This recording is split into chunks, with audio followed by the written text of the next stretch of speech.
రాష్ట్రంలో మువ్వెన్నెల జెండా రెపరెపలాడింది. గణతంత్ర దినోత్సవం కన్నుల పండుగగా సాగింది. విజయవాడలోని ఇందిరాగాంధీ మున్సిపల్ మైదానంలో జరిగిన వేడుకల్లో గవర్నర్ నరసింహన్ పతాకావిష్కరణ చేశారు. సాయుధ దళాల నుంచి గౌరవ వందనం స్వీకరించారు. ఈ కార్యక్రమానికి ముఖ్యమంత్రి చంద్రబాబు సహా మంత్రులు, ప్రజా ప్రతినిధులు, అధికారులు హాజరయ్యారు. సాయుధ దళాల ప్రదర్శన విశేషంగా ఆకట్టుకుంది. ఆంధ్రప్రదేశ్ రాష్ట్రంలో ప్రస్తుతం జరుగుతున్న అభివృద్ధికి ఎలాంటి విఘాతం లేకుండా కొనసాగించడమే ప్రభుత్వం ముందున్న ప్రధాన లక్ష్యమని గవర్నర్ ఈఎస్ఎల్ నరసింహన్ స్పష్టం చేశారు. స్వాతంత్ర సంగ్రామ సింహాలై గర్జించారన్నది నిజమమ్మా.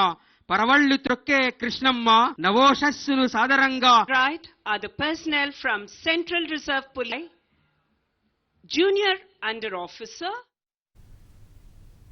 ఈ సందర్భంగా నిర్వహించిన శకటాల ప్రదర్శన వివిధ శాఖలకు సంబంధించిన పథకాలను కళ్లకు కట్టింది. సతమతమవుతున్న రైతులకు ప్రభుత్వం అండగా నిలిచింది. రుణమాఫీ చేసి వారి జీవితాల్లో వెలుగునిచ్చింది. వ్యవసాయ శాఖలో టెక్నాలజీని పంటలను నమోదు చేసింది. అద్భుతమైన రమణీయ దృశ్యాన్ని మన ముందు ఆవిష్కరించకూడదనే ప్రభుత్వ లక్ష్యం.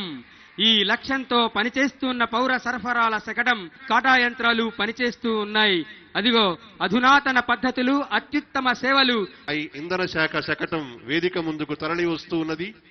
అమనే తెలుగు జాతి గుండె ఉప్పొంగుతోంది. మన జాతి ఔన్నత్యానికి ప్రతీకగా నిలిచిన అమరావతి ప్రపంచంలోని అతి పురాతనమైన రాజధాని. విధుల్లో ఉత్తమ ప్రతిభ కనబరిచిన వారికి గవర్నర్ నరసింహన్ పురస్కారాలు ప్రదానం చేశారు.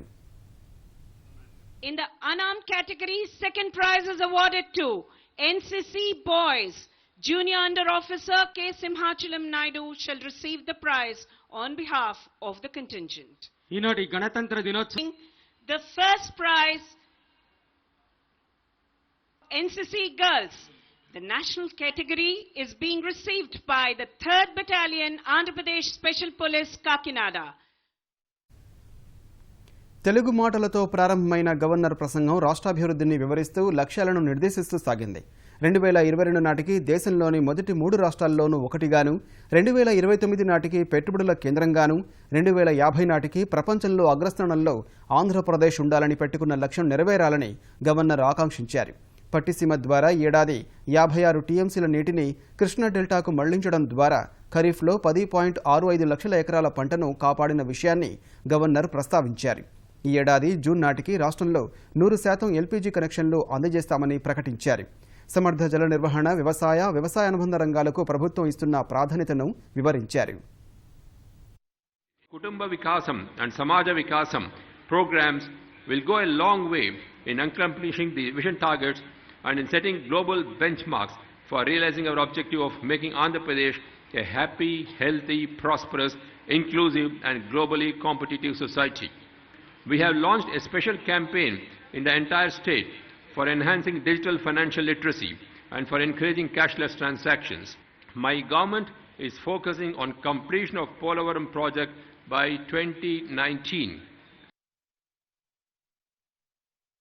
Per drop, micro irrigation is being encouraged by the state government. My government targets to cover I am sure the new capital will be an ideal role model in the entire country and perhaps the world. Master plan of the new capital has been notified with more than 90% of the land in possession.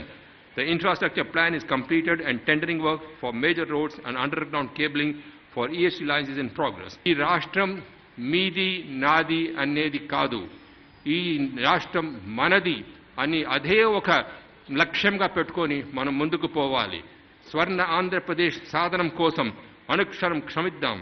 ఈ లక్ష్య సాధనలో యువతరం ముందుకు రావాలని ఉత్సాహంగా, స్వచ్ఛంగా ప్రభుత్వ అభివృద్ధి కార్యక్రమాల్లో పాల్గొని కోరుతూ అందరూ కలిసి ఈ రాష్ట్రంని ఒక గొప్ప రాష్ట్రంగా చేయాలని నేను కోరుకుంటున్నాను.